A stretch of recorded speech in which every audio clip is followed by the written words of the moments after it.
Today's chapter is from class 10 social science book Transportation, Communication and Trade, which is chapter number 14 of the same book. So let's start. This chapter will tell us about the transportation facilities, transportation system which is prevalent in our country, and the communication facilities and even the trade also. Now first of all we should learn that what is transportation कि transportation होता क्या है। अब transportation की बात करें तो जब हम एक जगह से दूसरी जगह पर किसी चीज़ को लेकर जाते हैं या फिर लोगों को लेकर जाते हैं तो इसको हम कहते हैं ट्रांसपोर्टेशन। इसको कहा जाता है transportation. In general terms the process of going from one place to another is known as transportation, यानी कि एक जगह से दूसरी जगह पर जाना, इसको हम कहते हैं ट्रांसपोर्टेशन। यानी कि एक जगह से दूसरी जगह पर खुद जाएं, यानी कि लोगों का जाना, या फिर इवन गुड्स यानी कि सामान को भी अगर हम बेचते हैं तो इसको भी हम ट्रांसपोर्टेशन में ही कैलकुलेट करते हैं। The transportation has an important contribution in economic and physical progress. आप जानते हैं कि जो ट्रांसपोर्टेशन है, कभी कभी आपने सुना होगा टीवी के माध्यम से कि कुछ जगहों पर स्ट्राइक हो जाती है। स्ट्राइक मीन्स कि किसी कारण से या लोग डिससेटिस्फेक्शन के कारण जो ये ड्राइवर्स हैं ये ट्रांसपोर्टेशन को यानी कि ट्रकों को चलाना बंद कर देते हैं।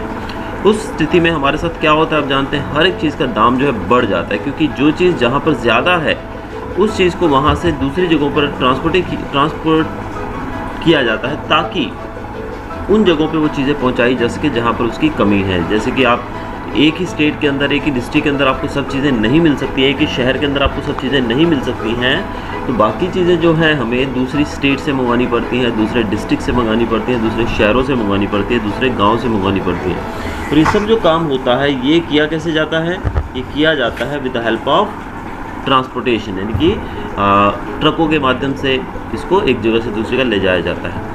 तो अब जब ये ट्रक एक जगह पर रुक जाते हैं, ये आगे जाना बंद कर देते हैं किसी भी कारण से, because of the natural calamity, यानी कि भूस्खलन जिसको हम बोलते हैं, ज़मीन खिसक जाना जैसे, तो ऐसी रोड बंद हो जाते हैं। जब ऐसी स्थिति में ये गाड़ियाँ रुक जाती हैं या फिर किसी और रीज़न से जैसे स्ट्राइक वगैरह हो जाती है, उस समय ये चीज़ें रुक जाती हैं। तो उस सिचुएशन के अंदर हम जानते हैं कि हमें बहुत ही ज़्यादा समस्या का सामना करना पड़ता है, चीज़ों के दाम आसमान छूने लगते हैं। तो इस कारण से किसी भी देश की अगर जो इकोनॉमी है और प्रोग्रेस के लिए ये जो ट्रांसपोर्टेशन है ये बहुत ही एक मुख्य भूमिका निभाता है।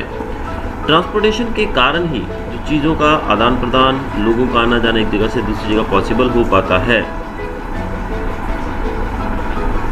दूर दराज इलाके हैं जो बहुत दूर हैं, जहाँ पर हमारा आना जाना काफ़ी कम रहता है, यानी कि वहाँ पर आने जाने के साधन ज़्यादा नहीं है, तो ऐसी जगहों पर ट्रांसपोर्टेशन के द्वारा ही ऐसी जगहों को लिंक किया जाता है और इसी से नेशनल इंटीग्रेशन भी बढ़ता है। यानी कि आप जानते हैं कि भारत में जो लोग मेन शहरों में रहते हैं वो तो हर चीज़ से जुड़े रहते हैं, यानी कि उनके पास तो हर एक अपडेट रहता है, लेकिन ऐसे लोग जो बहुत दूर दूर रहते हैं जिनको अपने देश के ज़्यादातर हिस्सों के बारे में पता ही नहीं है, अगर ट्रांसपोर्टेशन के साधन ना हो तो वो कभी भी शहरों में और दूसरी जगहों पर आकर जान ही नहीं पाएंगे कि देश के अंदर कितनी तरक्की, क्या प्रोग्रेस हो रहा है। और इवन इंडस्ट्रियलाइजेशन जो है वो टोटली इसके ऊपर डिपेंड करता है, क्योंकि इंडस्ट्री के अंदर जो भी कच्चा माल, रॉ मटेरियल भेजा जाता है वो ट्रांसपोर्टेशन के द्वारा ही भेजा जाता है। वहाँ से जो चीज़ें तैयार होती हैं वो देश के अन्य भागों में, इवन फॉरेन मार्केट्स के अंदर भी भेजी जाती है बिकॉज ऑफ ट्रांसपोर्टेशन ओनली। तो ये बहुत ही इंपॉर्टेंट है इंडस्ट्रियलाइजेशन के लिए। और अर्बनाइजेशन भी पॉसिबल है ट्रांसपोर्टेशन के कारण, यानी कि ट्रांसपोर्टेशन है तभी तो हम शहर बसा के बैठे। अगर अर्बनाइजेशन, अगर शहर ना बसेंगे, ट्रांसपोर्टेशन नहीं होगा तो शहरों में आने जाने के लिए आप कैसे आओ जाओगे। तो इसलिए जो ट्रांसपोर्टेशन के साधन है बहुत ही बड़ी भूमिका निभाते हैं हमारे इंडस्ट्रियलाइजेशन में, अर्बनाइजेशन में और इवन इकोनॉमिक प्रोग्रेस में, नेशनल इंटीग्रेशन में भी। पुराने समय की बात करें तो हमारा जो लोगों के साथ जो इंटरेक्शन था वो काफ़ी कम था। यहाँ पर इंटरेक्शन का मतलब मैं बातचीत करने का जो जनरली हम लोग करते हैं उससे बात नहीं कर रहा हूँ, लेकिन जो अलग अलग हिस्सों से लोग हैं वो आपस में जुड़े रहते थे, वो बहुत कम थे। यानी कि ट्रांसपोर्टेशन था नहीं ज़्यादा, लोग एक हिस्से से दूसरे हिस्से में जल्दी पहुंच नहीं पाते थे, जिस कारण से उनको ज़्यादा उसके बारे में ज्ञान नहीं रहता था। लेकिन आज हम देखें, आज हम यहाँ से अगर हमको केरला जाना है, यानी कि एकदम साउथ मोस्ट पार्ट में, तो बहुत ही जल्द हम वहाँ पहुँच सकते हैं। ये क्यों सुविधा है? क्योंकि ट्रांसपोर्टेशन है इसलिए। अब बात करें आज की, तो आज हम कम्युनिकेशन के द्वारा एक दूसरे के बहुत करीब हो गए। ट्रांसपोर्टेशन तक हम पहुंच ही सकते हैं, लेकिन सबसे जो शॉर्टेस्ट वे है वो है कम्युनिकेशन। हम एक फ़ोन उठाते हैं और दुनिया में, देश में कहीं भी बैठे अपने मित्र से, अपने भाई बहन से बातचीत कर सकते हैं।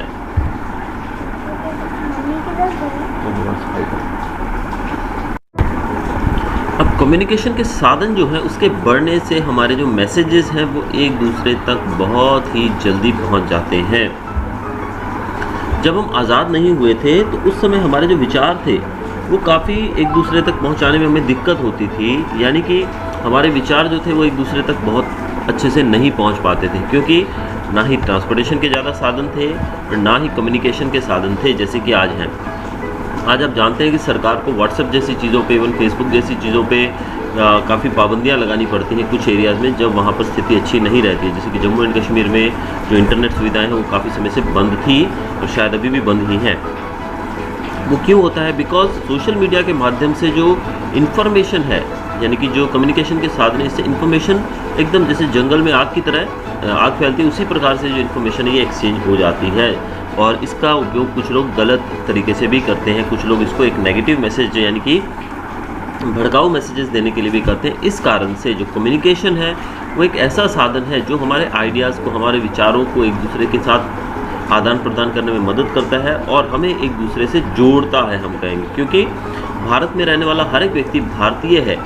ये उसके विचारों से पता लगता है कि वो किस प्रकार के विचार रखता है। लेकिन आज़ादी से पहले हम लोग अपने विचारों को पूर्ण तरीके से एक दूसरे से एक्सचेंज नहीं कर पाते। जैसा आपने पढ़ा होगा सोशल साइंस 9th में 8th में भी, फर्स्ट रेवोल्यूशन जो हमारा हुआ था 1857 का, वहाँ पर हम लोग फेल हो गए थे 1857 की क्रांति में, जब झांसी की रानी और तात्या टोपे ये लोग हमारे लिए लड़े थे।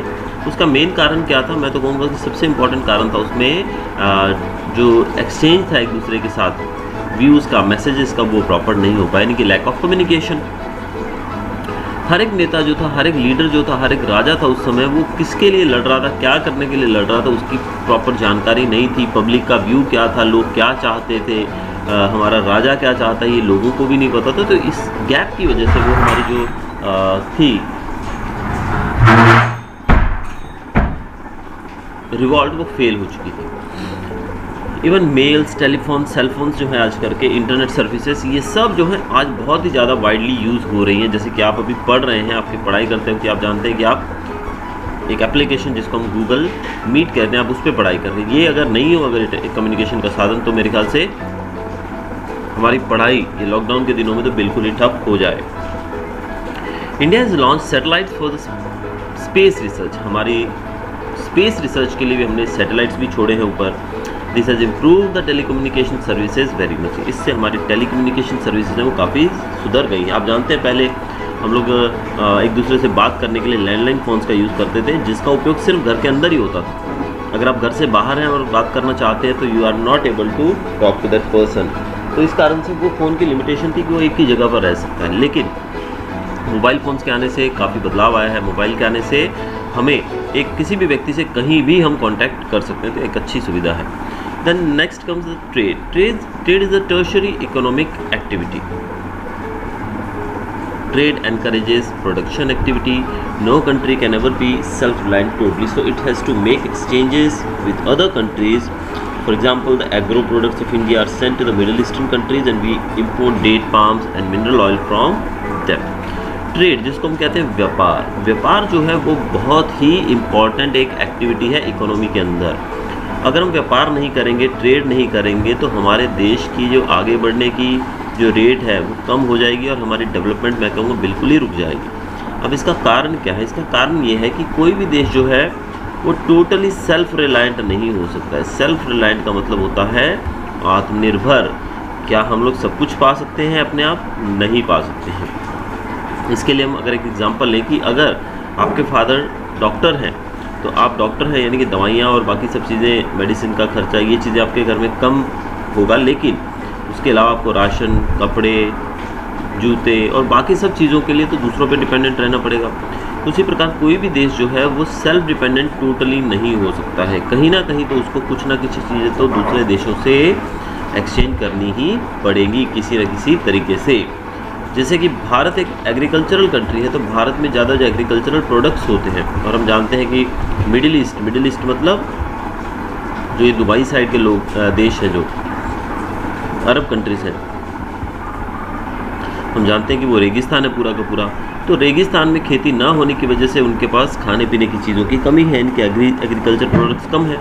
तो हम लोग अपने एग्रीकल्चर प्रोडक्ट्स अरब कंट्रीज़ में भेजते हैं, यानी कि मिडिल ईस्टर्न कंट्रीज़ के अंदर, और वहाँ से हमको डेट पाम्स मिलती हैं जो वहाँ पर सबसे ज़्यादा होती हैं, और वहाँ पर मिनरल ऑयल बहुत है। आप जानते हैं कि वहाँ पे तेल के कुएँ हैं, तो उसके बदले में हमें वहाँ से मिनरल ऑयल वगैरह मिलता है। तो इस प्रकार से हम उनकी ज़रूरतें पूरी करते हैं और वो बदले में हमारी ज़रूरतें पूरी करते हैं। तो इसी तरीके से जो दुनिया है वो चलती है, यानी कि एक दूसरे की चीज़ों को ज़रूरतों को पूरा किया जाता है एक्सचेंज ऑफ गुड्स के द्वारा। अब हम चलते हैं आगे ट्रांसपोर्टेशन की तरफ। अब ट्रांसपोर्टेशन जैसे मैंने आपको बताया कि सामान को एक जगह से दूसरी जगह ले जाना, या फिर जो लोगों को भी कैरी किया जाता है उसको हम कहते हैं ट्रांसपोर्टेशन।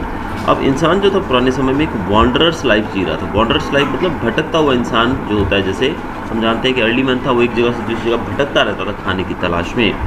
लेकिन जब एग्रीकल्चर की खोज हुई, यानी कि जब उसको पता लगा कि हम खेती कर सकते हैं, तो उसने सेडेंटरी लाइफ जीना शुरू की, यानी कि वो एक ही जगह पर रहकर जीना उसने शुरू किया। अर्लियर ही used to carry his things himself, पहले वो अपनी चीज़ों को खुद लेके जाता था। जैसे कि आप इस पिक्चर में देख सकते हैं, ये जो माउंटेनस रीजन के अंदर बंदा है, ये फोटो में जो ये व्यक्ति अपना सामान खुद लेके जा रहा है। लेकिन जल्द ही उसने किसका यूज़ करना शुरू कर दिया? एनिमल्स का, बीस्ट ऑफ बर्डन। आप यहाँ एलिफेंट को देख सकते हैं, किस प्रकार से एलिफेंट के ऊपर वो व्यक्ति बैठा है और एलिफेंट सामान उठाकर ले जा रहा है। इसको बीस्ट ऑफ बर्डन की तरह खेती में यूज़ करना शुरू कर दिया, और एनिमल हस्बेंड्री यानी कि पशुपालन उसने शुरू कर दिया। अब मॉडर्न पीरियड की बात करें तो आज हमारे पास व्हीकल्स हैं, यानी कि हम लोग आज जानवरों का इस्तेमाल नहीं करते। अगर आपको घर में आपने एक फ्रिज खरीदा नया, तो फ्रिज उठाने के लिए आप हाथी को नहीं बुलाएंगे या घोड़े को नहीं बुलाएंगे। आज अगर हमने एक फ्रिज खरीदा है नया गांधीधाम से, तो उसके लिए हम लोग क्या करेंगे? हम लोग उसके लिए गाड़ी, एक जो ऑटो रिक्शा वाला है या जो ये गुड्स कैरेज वाले हैं, इनको कहेंगे और वो हमारे घर पर फ्रिज को सही सलामत पहुंचा देंगे।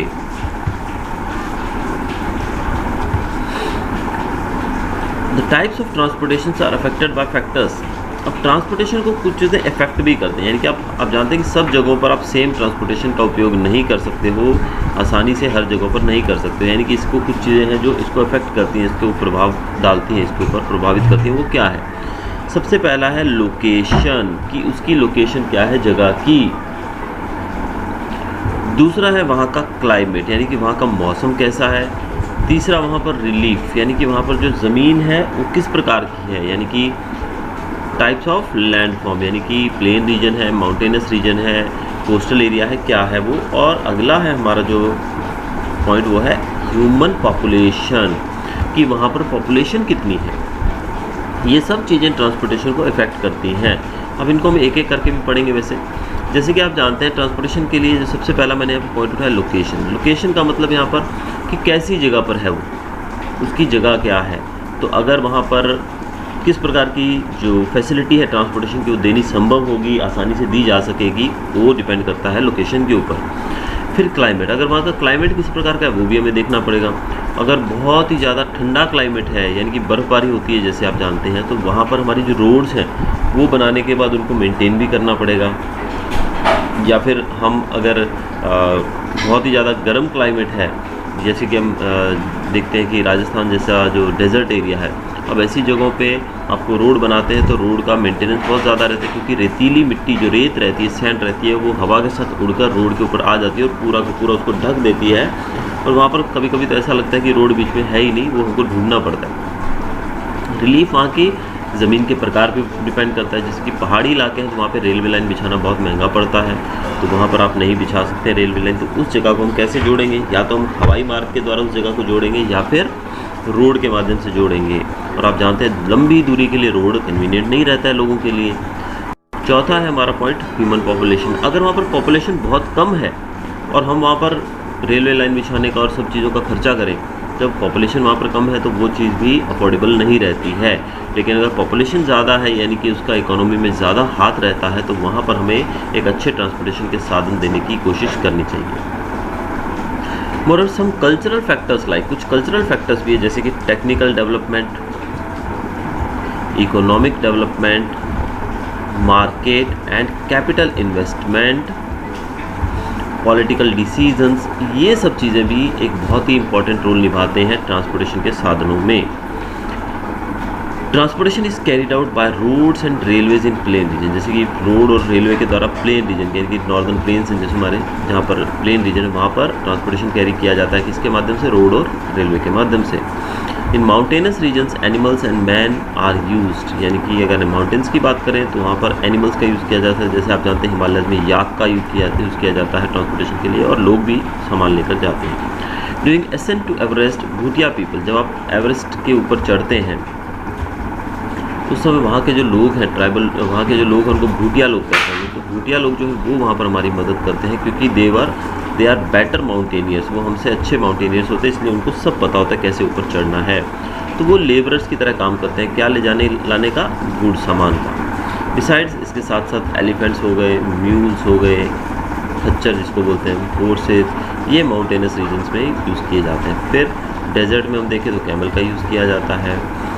आपने कभी कभी देखा होगा वुड कटर जो रहते हैं वो अपने सर पे लकड़ी उठा कर ले जाते हैं, तो वो भी एक तरह से सामान ढोने का काम कर रहे हैं। फिर रेलवे स्टेशन पे आपने देखा होगा कूलीज होते हैं जो लगेज लेकर जाते हैं। फिर शिप्स या फिर छोटी बोट्स की बात करें, वो भी ट्रांसपोर्टेशन के लिए यूज़ की जाती हैं सी कोस्ट के करीब में या फिर रिवर्स के आजू बाजू में।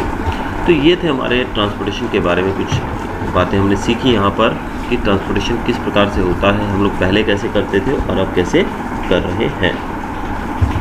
अगर आपने मेरा चैनल सब्सक्राइब नहीं किया है तो जल्द से जल्द से सब्सक्राइब कीजिए।